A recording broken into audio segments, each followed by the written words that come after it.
abençoemos aqueles que se preocupam conosco, que nos amam, que nos atendem às necessidades.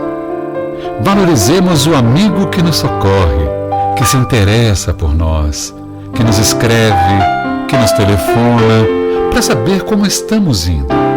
A amizade é uma dádiva de Deus, presente no coração daqueles que cruzam o nosso caminho. Mais tarde, haveremos de sentir falta daqueles que não nos deixam experimentar a dor da solidão. Que possamos consolar uns aos outros em todos os dias da nossa vida. Chico Xavier.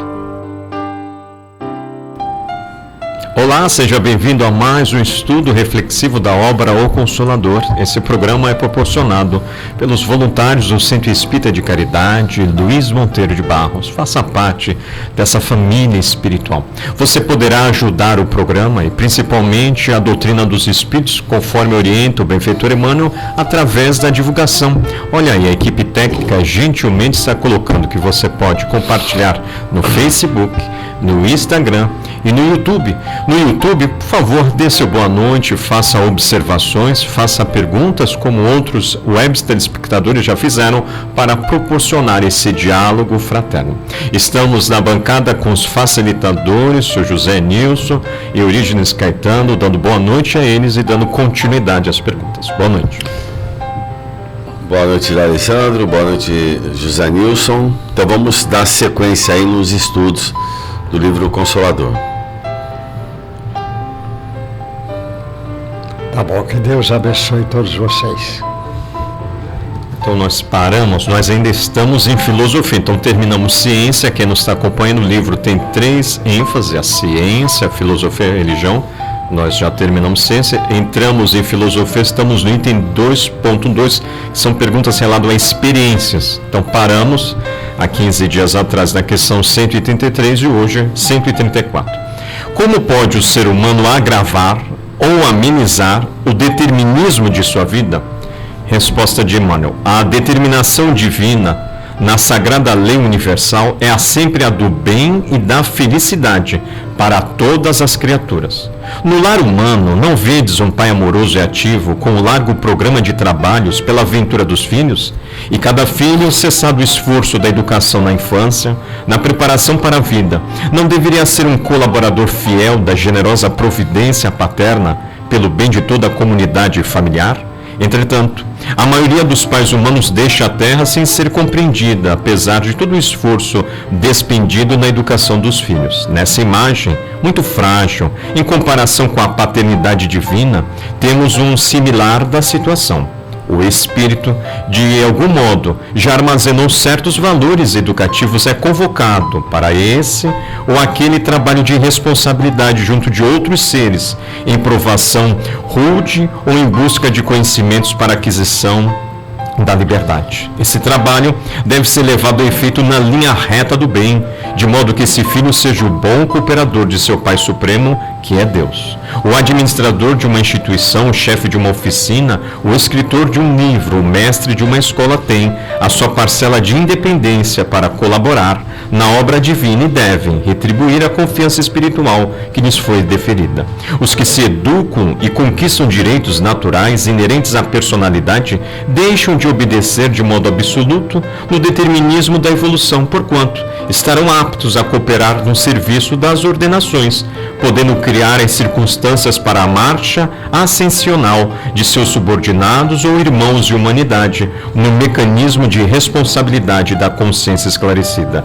Nesse trabalho de ordenar com Deus, o filho necessita considerar o zelo e o amor paternos a fim de não desviar sua tarefa do caminho reto, supondo-se senhor arbitrário das situações, complicando a vida da família humana e adquirindo determinados compromissos, por vezes bastante penosos, porque, contrariamente ao propósito dos pais, há filhos que desbarataram os talentos colocados em suas mãos na preguiça, no egoísmo, na vaidade ou no orgulho. Daí a necessidade de concluirmos que a apologia da humanidade, salientando que o homem que atingiu certa parcela de liberdade está retribuindo a confiança do Senhor, sempre que age com a sua vontade misericordiosa e sábia, reconhecendo que seu esforço individual vale muito, não por ele, mas pelo amor de Deus que o protege e ilumina na edificação de sua obra imortal. Que belíssima analogia, né? Resposta aí de Emmanuel, por favor. Que ele disse no início, como é a palavra, a pergunta é... A pergunta falava sobre como o ser humano pode agravar ou amenizar o determinismo da sua vida. Você vê que o Emmanuel, um espírito de muita sabedoria, o determinismo, que no início é determinismo, para a proporção que vamos evoluindo, o livre-arbítrio vai funcionando cada vez com mais capacidade. Mas o determinismo que Deus dá para todos os seres é como ele diz, é para ser feliz, é para amar. O determinismo que ele dá é na direção da perfeição, do belo e do perfeito, que é tudo espiritual. Então o ser simples um dia será um ser angelical, na direção da beleza e da perfeição. Então o determinismo é tomar os caminhos de Deus, os caminhos de Deus que Jesus apontou aqui para nós e que o Espiritismo vem reforçar. Então é o caminho do bem, do amor, da fraternidade. Então se alguém sai desse caminho, ele vai dificultar a lei do determinismo de Deus para cada um deles. Então ele tem que voltar, por isso que essa tomada de consciência da existência de Deus, tomada da existência que todos os espíritos são destinados a ser co-criador com Deus, uns em grandes escalas e outros em pequenas escalas. Os pais com os filhos já é um caminho dele ser co-criador nesse caminho, mas ele, para não se perder, ele tem que trazer as leis de Deus nessa direção. O que é que eu vou orientar? Oriente em cima das virtudes divinas, que a chance de acertar é muito grande para você e para as crianças. Pode você ensinar e a criança ser rebelde, nem aprender agora, vai usar isso talvez daqui a 3, 4 encarnações, sei lá, depende de cada um. Mas nunca é perdido o que você ensinou, que as coisas divinas é eterna. Então aquele menino, você disse, olha, amar é uma coisa boa. Ele não quis saber, mas talvez daqui a 4 encarnações essa semente vai brotar em cima dele, porque está esperando o momento certo. Você jogou o adubo certo daquela semente. É a virtude, é o determinismo de Deus, é o determinismo para ser feliz, para amar, para ser co-criador com Deus. É esse o destino que está com cada um de nós. E assim, cada vez mais a gente tem um número de informações tão grande a respeito da criação ou do Criador, que fica difícil você fugir dessas evidências. Então, quando você analisa isso, lógico, nós precisamos parar um pouco e refletir sobre esse assunto. E quando você começa a reconhecer essa paternidade ou essa filiação, você vai... o senso de responsabilidade que você vai transmitir aos seus descendentes, ele é muito grande. Porque você vai passar a fazer parte dessa grande onda de reconstrução da humanidade, que é através do exemplo, do esforço, da dedicação, que você vai fazer junto ao seu filho. E aí você vai ver a responsabilidade que você assumiu. Então o senso de responsabilidade está na proporção do conhecimento que você vai adquirindo. Porque a gente já tem um número de informações muito grande, de evidências. Como eu acredito que uma espiritualidade inferior que trabalha contra essas evidências, então eles começam a encher a gente, vamos falar assim, uma palavra bem chula, de muitas informações, para mascarar a preciosidade que nós temos de reconhecer essa paternidade. Então, hoje em dia a gente fica aí bestificado aí com uma série de coisas que não traz nenhum crescimento para a gente. Por exemplo, o mau uso de uma mídia social, que é uma coisa que hoje é fantástica, né? Então esse senso de responsabilidade, essa maturidade aí, eu vejo assim, a proporção das evidências são muitas hoje, para você começar a falar, nossa, tem alguma coisa por trás, tem alguma coisa muito superior a gente, né? E a função que você tem em relação aos filhos, ela passa a ser de grande responsabilidade. E essa responsabilidade, os seus filhos também vão perceber isso e vão reproduzir isso. E aí vem uma construção de uma nova mentalidade de como viver bem em sociedade, respeitando, né? Então, assim, se ele trouxe lá um modelo lá pra gente de perfeição, né, que foi Jesus, mas hoje as evidências são muito grandes, né? Então, eu vejo assim, tem que a pessoa parar para pensar um pouco.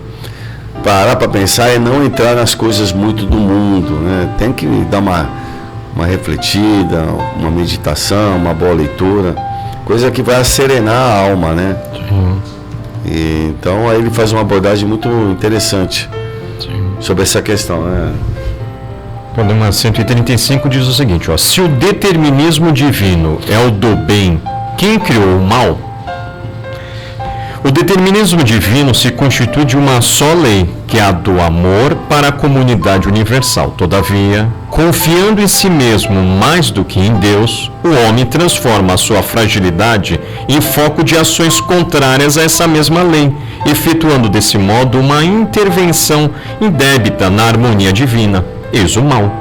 Urge recompor os elos sagrados dessa harmonia sublime. Eis o resgate. Vede, pois, que o mal, essencialmente considerado, não pode existir para Deus, em virtude de representar um desvio do homem, sendo zero na sabedoria e na providência divinas. O Criador é sempre o Pai generoso e sábio, justo e amigo, considerando os filhos transviados como incursos em vastas experiências. Mas como Jesus e os seus prepostos são seus cooperadores divinos, eles próprios instituem as tarefas contra o desvio das criaturas humanas, focalizam os prejuízos do mal com a força de suas responsabilidades educativas, a fim de que a humanidade siga retamente no seu verdadeiro caminho para Deus.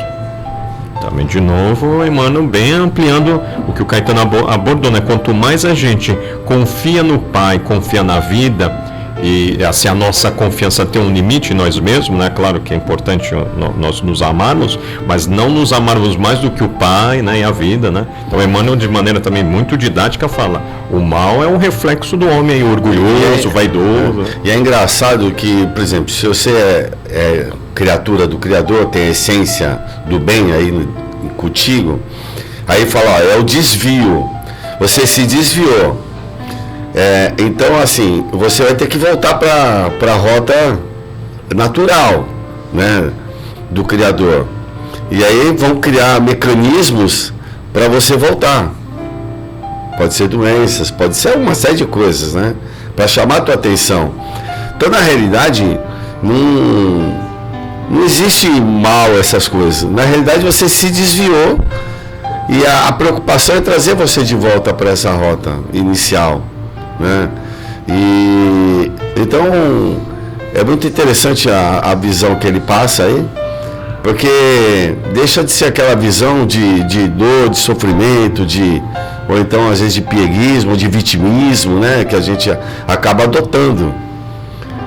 Vê como o ser humano é complexo, né, Toninho? Você saiu da rota, nós saímos da rota, aí criamos uma série de embaraços psicológicos aí, né? Dívidas com a gente mesmo, dívida com o outro. E foi somando. E aí chega uma hora, como é que eu vou levar esse cara de novo? Como é que faz para trazer esse cara, tanto absurdo que ele já fez na vida?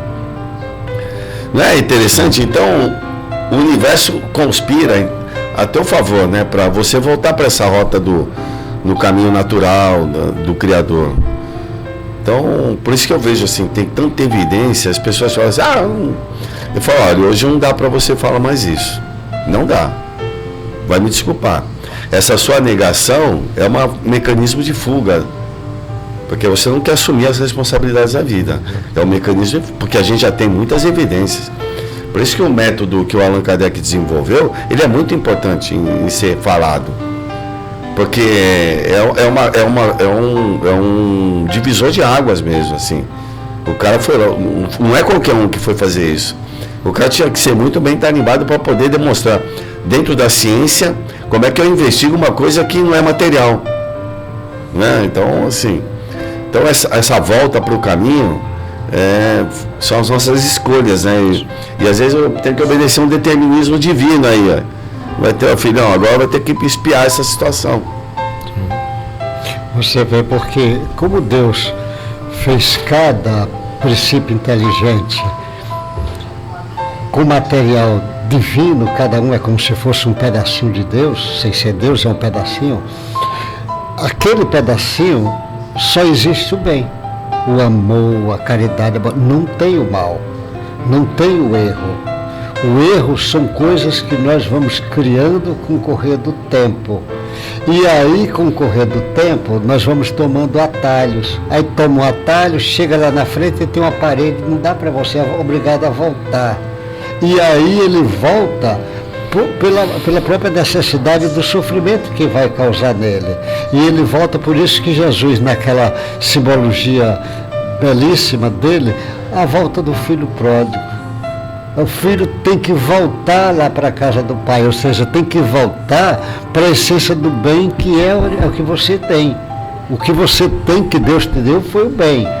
O mal que você fez foi, você se afastou do bem e você causou mal para você e para os outros. Você agora toma consciência disso e vai ser obrigado a voltar para o bem. Quando voltar para o bem, tudo vai ficar perfeito, porque o próprio mal, você vai cobrir esse mal que você fez com a sua experiência, com o seu conhecimento e com sua prática do bem. Você vai reparar todos os seus erros e aí você está quite com as leis divinas. Você pagou sua dívida e você volta para o bem, porque o que o Emmanuel diz, Deus só quer o bem para cada um e fez você para o bem.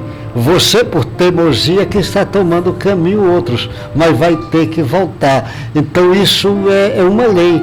Mais cedo ou mais tarde, todos nós vamos experimentar a volta do filho pródigo. Não tem como não acontecer. E é interessante, né? Porque quando você vamos supor uma viagem, aí você pegou um atalho, foi lá, andou 50 km e fala, puxa, não é isso, vou ter que voltar tudo. Não é ruim voltar tudo?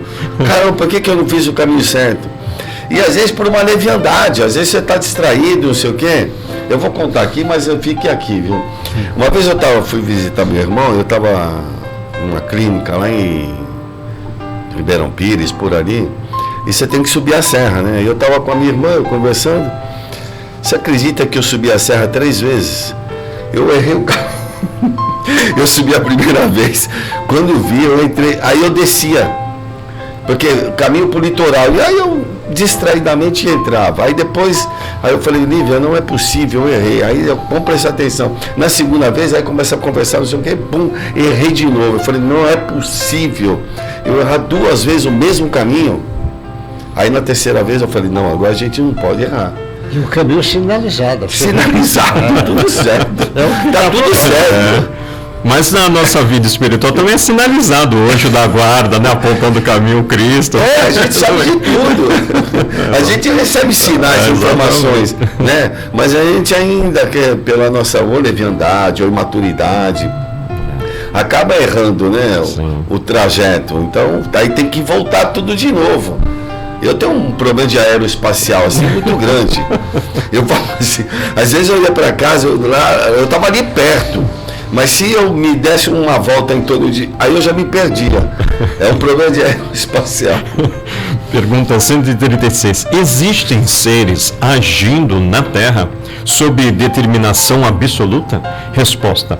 Os animais e os seres humanos quase selvagens nos dão uma ideia dos seres que agem no planeta sob determinação absoluta. E essas criaturas servem para estabelecer a realidade triste da mentalidade do mundo, ainda distante da fórmula do amor, com que o homem deve ser o legítimo cooperador de Deus, ordenando com a sabedoria paternal. Sem saberem amar os irracionais e os irmãos mais ignorantes colocados sob a sua imediata proteção, os homens mais educados da terra exterminam os primeiros para a sua alimentação e escravizam os segundos para objeto de explorações grosseiras, com exceções, de modo a mobilizá-los a serviço do seu egoísmo e de sua ambição. Profundo, hein? Então, quem tem determinação absoluta? Os bichinhos, né? Então eles não têm um livre-arbítrio, pela dica aqui do benfeitor Emmanuel, né? É porque eles estão ainda no determinismo, porque ainda não trouxe a compreensão da razão. A consciência dele ainda está na pureza, porque praticamente a consciência dele ainda está no inconsciente. O homem, quando vai trazendo o conhecimento, a cultura, o saber dele, as crenças, ele traz a consciência para agora, para a superfície. Então essa parte consciente nossa é a parte mais superficial do espírito. E ele valoriza muito essa parte mais superficial. Por isso que a razão é muito complicada. Você diz, não, mas eu estou indo na razão. Você está trazendo no seu conhecimento, na sua crença, a sua análise. Aí diz, estou na razão. E o inconsciente profundo, essa parte espiritual mesmo, profunda do sujeito, ela normalmente ela não faz esse tipo de análise. Ela apenas engloba direto. Então, um exemplo, o sujeito diz assim, não, esse universo inteiro, Deus está por trás. Cadê? Não está por trás. Eu sei explicar cada coisa dessa assim no universo, a razão vai explicando.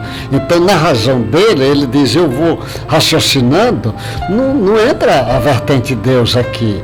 Aí o inconsciente profundo dele, que não faz esse tipo de análise, ele é intuitivo, ele diz, a vertente de Deus é a única verdade disso aí tudo. Porque o animal, ele não sabe fazer isso ainda. O selvagem, que ele disse, quando é espírito primitivo, que vem evoluindo, ainda não deu tempo. O homem vai dando. Só que o livre-arbítrio dele, ele no início vai fazendo as interpretações de acordo com a sabedoria dele. Mas a proporção que ele evolui, ele vai ajudando, mudando a interpretação dele. Por exemplo, hoje nós temos o Evangelho de Jesus, o Código de Ética do Mandante. O cara quer discutir ética, ele diz que quer discutir ética, não trazer o Evangelho para discussão de ética. Olha o que você vê, um bocado de intelectuais querendo discutir moral, discutir ética, sem querer trazer a discussão do Evangelho de Jesus. Não tem possibilidade, ele vai trabalhar em cima da razão dele. Ele vai correr, se ele toma um caminho materialista, ele começa a raciocinar daquele jeito. E o camarada, até filósofos, pessoas intelectuais, discutindo isto. O cara diz, está discutindo materialista. Eu digo, porque o meu pensamento é filosófico. O cara diz, você já parou para ver que 99% das filosofias são espiritualistas e você está dizendo que o seu caminho é filosófico? E 99%, só 1% é que é materialista. E você está dando guarida a esse 1%. E não discutindo lá atrás, a grande massa são espiritualistas. Então o camarada, o raciocínio dele, ele fica, o livre-arbítrio dá isso. Agora, quando o livre-arbítrio vai melhorando e você vai unindo com esse saber que nós temos, o Espiritismo apontando Jesus como referência, aí o teu livre-arbítrio vai começar a ir na direção de Deus, porque o livre-arbítrio vai obrigar você a discutir o bem e o mal e discutir a ideia de Deus. Vai obrigar isso. Engraçado, porque é a construção do consciente, né? Pegando o seu raciocínio. Nós estamos. Agora o consciente é como se falasse, se Deus falasse assim, agora é com vocês aí. Até então, você está obedecendo aqui, né? Enquanto é o determinismo, a gente está construindo esse inconsciente que o doutor Nilson está falando. Mas agora o consciente, a razão aqui é contigo. E aí, como nós somos imaturos, é muito natural ter os desvios de rota aí, né? Que é perfeitamente compreensível, né? Perfeitamente. As leis dão um jeito de trazer você de volta, né? Então aí vem os primeiros estudos sobre, né, a questão do inconsciente, os estudos da consciência, o coletivo. Então é tudo muito recente, né? Que a gente está analisando isso, muito recente. Aí vem o outro falar do espírito imortal, né? De leis aí da natureza, naturais. Então é tudo muito recente para a gente. Mas a gente não pode se desculpar porque a gente já tem essa informação, principalmente aqueles que conseguiram já captar essas informações, que tem dever de vivenciar essas informações para o seu consciente agora ficar em paz, né? Exatamente. Podemos ir para 137. O homem educado deve exercer vigilância sobre o seu grau de liberdade? Resposta. É sobre a independência própria que a criatura humana precisa exercer a vigilância maior. Quando o homem educado se permite examinar a conduta de outrem, de modo leviano ou inconveniente, é sinal que a sua vigilância padece desastrosa deficiência, porquanto a liberdade de alguém termina sempre onde começa outra liberdade, e cada qual responderá por si, um dia, junto à verdade divina. Isso que você vê, junto à verdade divina. Por isso que tem uma passagem que Humberto de Campos conta, numa das crônicas dele, de um papa desses que fizeram coisas atrapalhadas lá atrás. Aí ele diz assim que o papa diz que Pedro é que é o primeiro papa. Não é, porque foi bem depois, a história de papa foi criado bem depois, mas eles usam esse termo, Papa Pedro foi o primeiro papa. Aí diz que o papa estava para morrer, aí escuta lá a voz lá do Pedro, né? Ele escuta lá, dizendo que você pediu para ser papa e toda a facilidade foi dada. Você disse que ia fazer uma grande reforma na igreja e acabar com esses rituais sem necessidade, esses dogmas, ia vender toda a terra do Vaticano, ia distribuir com os pobres, ia pegar a riqueza lá daquelas guerras das cruzadas, aquele ouro, ia distribuir com os pobres. Ele vai enumerando e ele diz: é verdade, eu prometi isso tudo, deixa eu voltar para terminar o que eu cumprimento. Aí diz que ele termina assim dizendo que o Pedro pega o Papa pela mão, sai andando nos corredores imensos do Vaticano e diz: agora é tarde, não dá mais tempo. Você agora será julgado pelo tribunal mais severo que tem no universo, que é o tribunal da sua consciência. É o que o Emmanuel diz aí. Você mais cedo ou mais tarde, você vai ter que defrontar com o tribunal da verdade. E ao tribunal da sua consciência, vê que Deus não vai fazer o julgamento, vai deixar o camarada mesmo tomar consciência que ele realmente tomou a estrada errada. E agora ele vai ter que voltar. Mas isso, diz, e vai precisar, e vai voltar tantas vezes precisa. Caetano deu só 3 voltas ali na montanha. Mas podia ter dado 5 ou 6. Podia ter dado uma. Aí já internava então, o cara, né? Não, mas é assim que funciona. Sim. É assim que funciona. Mas ele está permitindo sempre, diz, vai, até chega a hora, nós estamos distraindo muito, vamos prestar atenção. O tribunal da sua consciência, que frase danada. E aí a tomada de consciência dos equívocos, porque às vezes a pessoa nem tem consciência disso, mas quando ele toma consciência, aí vem a dor. Aí vem a dor, porque ela é maior na proporção da tomada da consciência, do que você sabe. Quando você ignora, não é tão pesado. Agora, quando você sabe, aí é pesado. E aí demanda muito esforço para você enfrentar aquilo tudo de novo. E agora de maneira diferente. Você tem que baixar teu orgulho e botar humildade. Então aí que vem o grande aprendizado da pessoa, né? Porque está na proporção do erro para a consciência. E isso aí é doloroso. Por isso que o Sócrates falava assim, é muito melhor você sofrer uma injustiça do que você cometê-la. Eu Chico cansou de falar usar essas mesmas expressões. Porque você prejudicar alguém é muito ruim. É muito melhor você ser prejudicado, entre aspas, do que você prejudicar alguém. Imagine você sendo uma pessoa consciente e lúcida e prejudicar alguém. É complicadíssimo isso aí. Então, aí você vai no tribunal da sua consciência, aí vem a retomada, né? Então eu vejo aí que está dentro da proposta aí, né? Sim. Questão 138. Em se tratando das questões do determinismo, qualquer ser racional pode estar sujeito a erros? Todo ser racional está sujeito ao erro, mas a ele não se encontra obrigado. Em plano de provações e de experiências como a Terra, o erro deve ser sempre levado à conta dessas mesmas experiências, tão logo seja reconhecido pelo seu autor, direto ou indireto, tratando-se de aproveitar os seus resultados em idênticas circunstâncias da vida, sendo louvável que as criaturas abdiquem a repetição dos experimentos em favor do seu próprio bem, no curso infinito do tempo. Então, de novo, Emmanuel, com a sua sabedoria, fala: errar no nosso nível faz parte, mas eu estou, como o Caetano fez a observação, aprendendo com o erro, estou ganhando em experiência ou eu estou ainda recalcitrante, né? Então, quem está nos vendo pode ver um exemplo.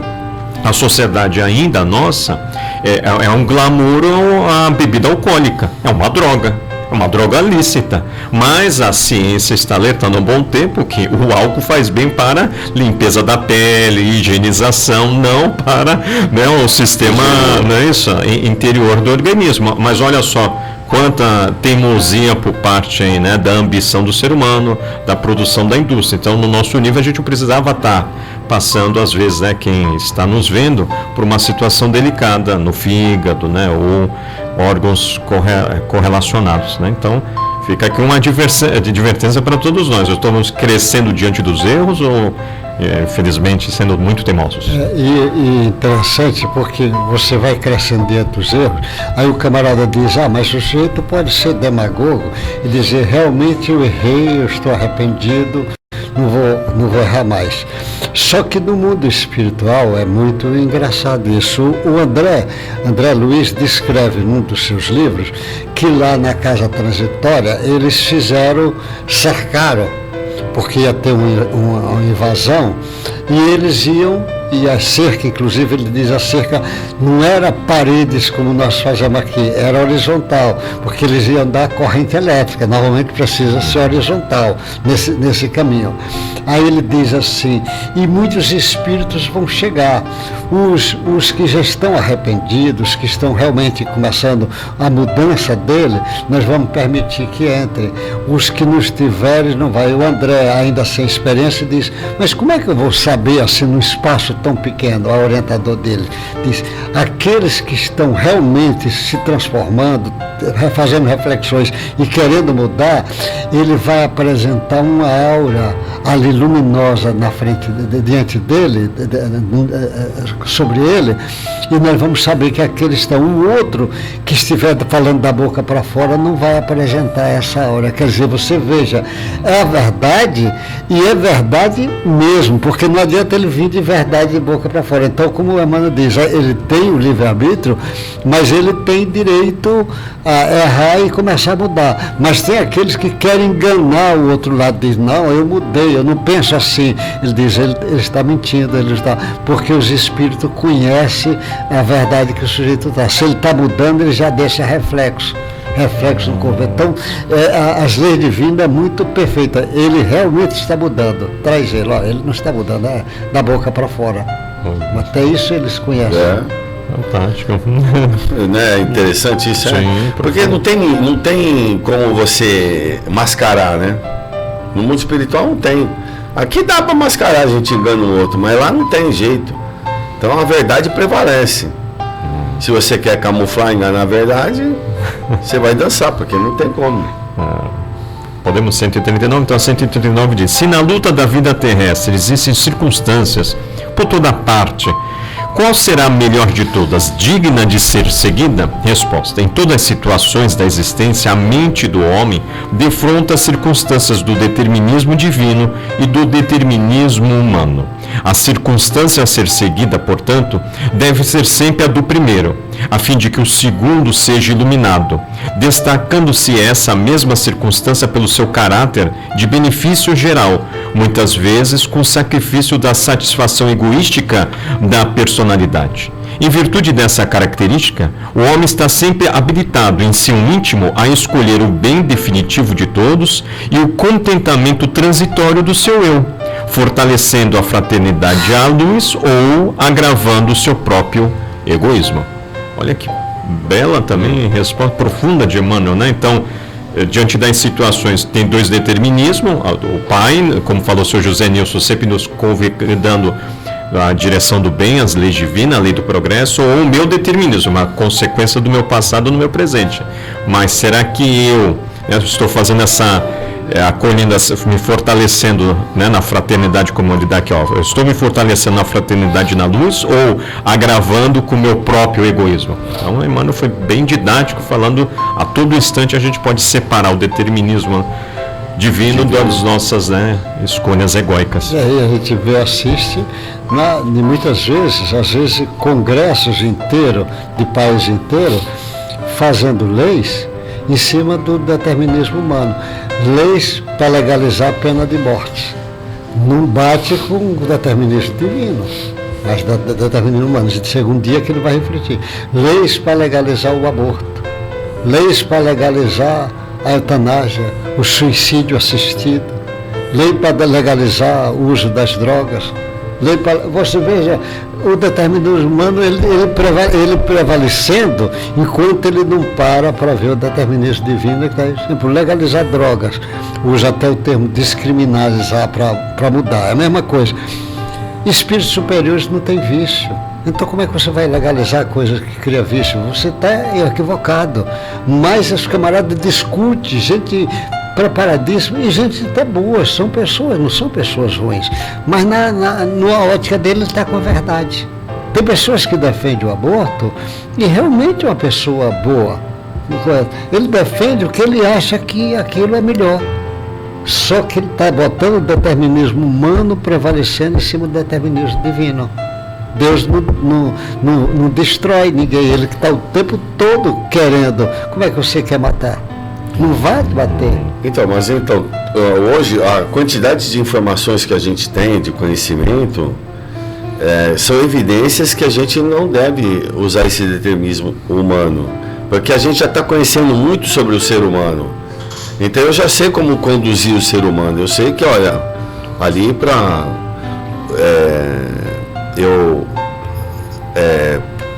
ter leis para legalizar um aborto, eu tô descaracterizando todas as informações que eu recebi ao longo da vida, né? Eu sei que para eu ser jovem eu fui criança, e para ser criança eu fui um neném, para ser neném eu fui um feto, e para ser um feto eu fui uma célula.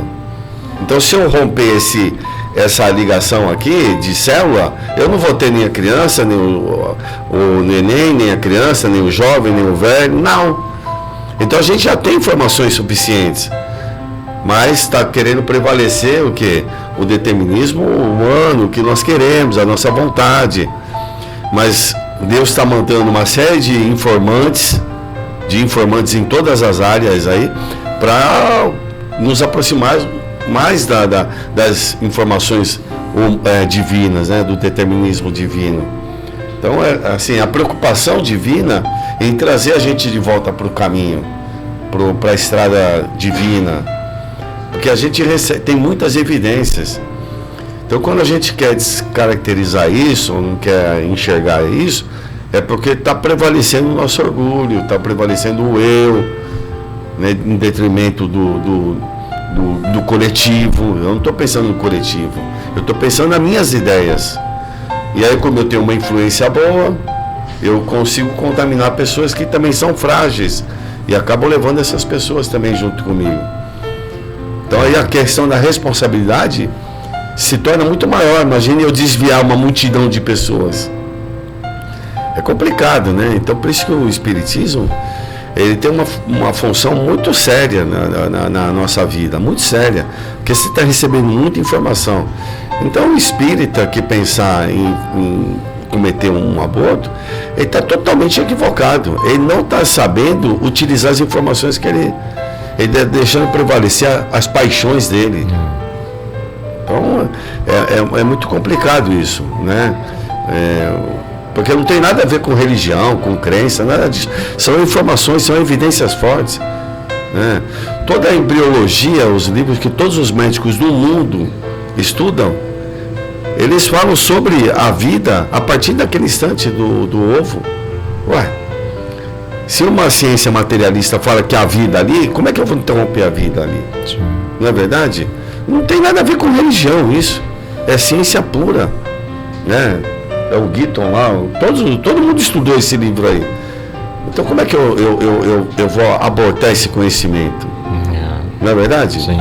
Então, você que está nos acompanhando, por favor, dê seu like. Você pode ir toda quarta-feira, às 20 horas, horário de Brasília, ali na Rua Silva Jardim, número 1. Você tem um estudo presencial do livro Consolador, com o facilitador Sr. José Nilson. Por favor, vá lá e você pode nos ajudar fazendo perguntas. Não concordou com o benfeitor Emmanuel? Faça as suas observações. O benfeitor Emmanuel entenderá e respeitará. E a dedicada equipe técnica está nos alertando que chegamos no término desse programa, então fica como dica, olha só, os astros influenciam igualmente na vida do homem? Será que você que tem o signo de Escorpião tem que casar com aquele que tem signo de Aquário? Será que Emmanuel já em 1941 nos alerta se a astrologia tem sentido perante as leis divinas? Então nós todos, Sr. José Nilson, Caetano e eu, nos aguardamos você daqui a 15 dias, emitindo bons pensamentos. Nossa gratidão.